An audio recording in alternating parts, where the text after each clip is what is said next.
heaven. Across nearly every culture and every faith, it represents the highest hope of humankind, a realm without hunger, without pain, without want. A place where every need is fulfilled and all struggle ends. But if struggle is what gives life meaning, could achieving life without struggle itself hold the seed of our undoing? In nature, every species advances through tension, the pull between need and fulfillment. From the lion's hunt to the bird's nest, struggle shapes instinct, bonds families, and gives purpose to life itself. Without purpose, behavior loses direction, not only in animals, but also in us. Human studies mirror this truth. Without goals to reach or challenges to face, the mind turns inward.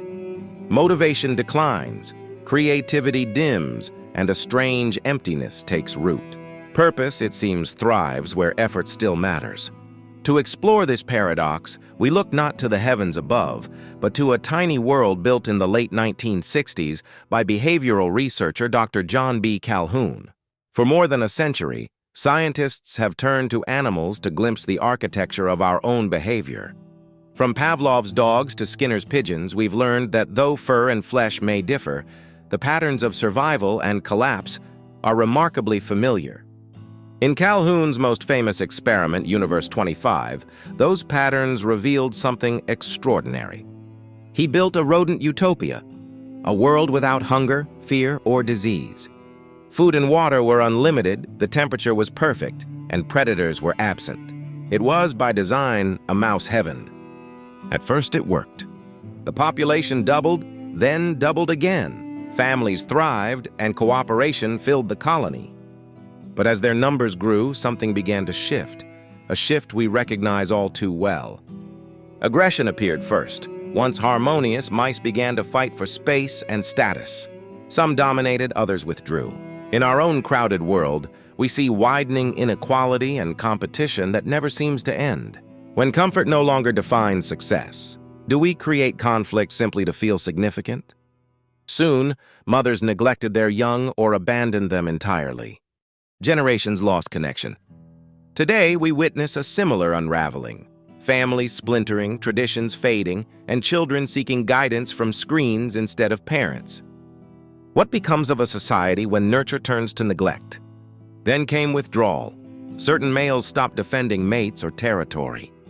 They groomed themselves endlessly, ate, slept, and lived apart. Calhoun called them the beautiful ones. Across modern life, we see echoes of their detachment, people retreating into digital worlds, curating identity but avoiding intimacy. When instinct is denied its purpose, it seldom disappears. It finds new directions. Could the modern search for alternative identities, virtual lives, and self-reinvention be the mind's way of compensating for instincts left unfulfilled? Are we too becoming immaculate yet indifferent, safe but solitary? As time passed, the mice stopped reproducing. Even when conditions improved, mating never returned. Their abundance had extinguished desire. Across many nations today, birth rates fall not from famine, but from choice. Have we reached a point where the future no longer feels necessary? Eventually, the final generation simply existed.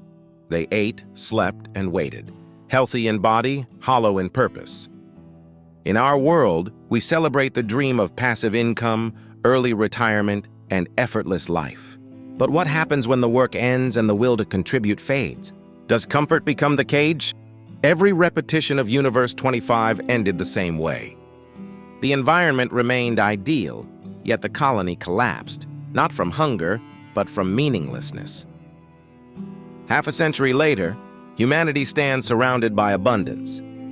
We live longer, safer, more connected lives than any before us, yet loneliness, anxiety, and despair continue to rise. We fill our hours with entertainment, our homes with possessions, and our lives with convenience, each a small attempt to build heaven on earth. But perhaps every attempt at paradise carries the same flaw. When struggle disappears, purpose erodes. And without purpose, the spirit quietly dies, even as the body thrives. So we return to that ancient dream, heaven, the place beyond want or worry. If purpose gives us life, could perfection itself threaten it? Would heaven in its eternal peace become the final experiment, where even souls forget why they were created? Or perhaps the lesson of Universe 25 is not a warning against heaven, but a reminder that even in perfection, the need for purpose must remain.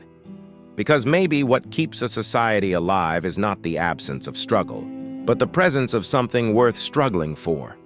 This is Fascinating Facts and Features, where curiosity never rests and every question opens another door.